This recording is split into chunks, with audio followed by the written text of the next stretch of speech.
कहानी सत्यवान राजा और रहस्यमयी परी। बहुत समय पहले सत्यनगर नाम का एक राज्य था।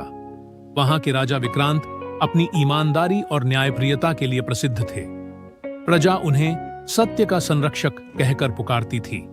एक रात अचानक राजमहल के बगीचे में अद्भुत प्रकाश फैला। प्रकाश के बीच से एक सुंदर परी प्रकट हुई। उसके पंख सोने जैसे चमक रहे थे।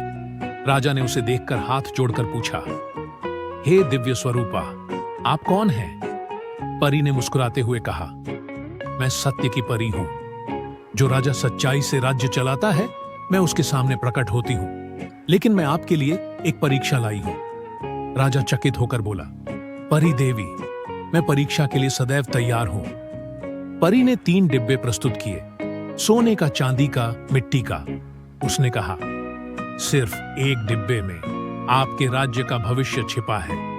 सही चुनाव करेंगे तो समृद्धि मिलेगी, गलत चुनाव करेंगे तो राज्य संकट में पड़ जाएगा। राजा ने गहरी नजर से तीनों डिब्बों को देखा। सोने और चांदी के डिब्बे चमक रहे थे। उन पर लिखा था, यही सफलता है। लेकिन मिट्टी का डिब्बा साधारण था, उस पर कुछ नहीं लिखा था। मंत्रियों ने कहा, महाराज, सोने वाला चुनिए, यह अमूल्य है। कई दरबारी बोले, नहीं, चांदी वाला शुभ है। लेकिन राजा विक्रांत ने शांत स्वर में कहा, सच्चाई चमक से नहीं, सादगी से मिलती है। मैं मिट्टी का डिब्बा चुनूंगा। जैसे ही राजा ने मिट्टी का डिब्बा खोला, उसमें से एक छोटा पौधा निकला। सब लोग आश्चर्यचकित रह गए। परी मुस्कुराकर बोली, महाराज, यही सच्चा चुनाव है। यह पौधा सत्य और ईमानदारी का प्रतीक है। जब यह वृक्ष बनेगा, आपके राज्य में समृद्धि, शांति और सद्भावना फलेंगी। राजा की आंखों में चमक आ गई। उन्होंने पौधे को राजमहल के आंगन में लगाया।